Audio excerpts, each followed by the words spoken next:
नमस्कार मंडळी. आज मी तुमच्याबरोबर मुंगापासून रेसिपी शेअर करणार आहे. खूप छान लागते फ्रेंड, तुम्ही नक्की ट्राय करून बघा. मी अगोदर मूग व्यवस्थित भाजून घेतले, मस्त खमंग मूग काढून घेतले एका प्लेटमध्ये.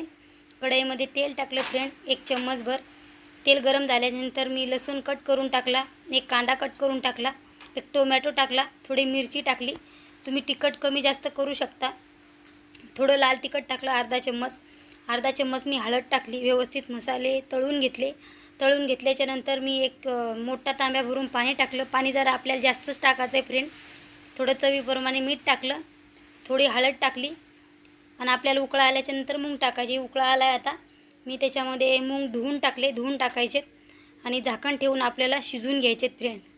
बघू शकता आपले मुगाचं मेदगं शिजत आले फ्रेंड. ही रेसिपी खूप छान लागते, तुम्ही नक्की ट्राय करा. आणि माझ्या रेसिपी आवडत असेल तर लाईक शेअर सबस्क्राईबर नक्की करा फ्रेंड.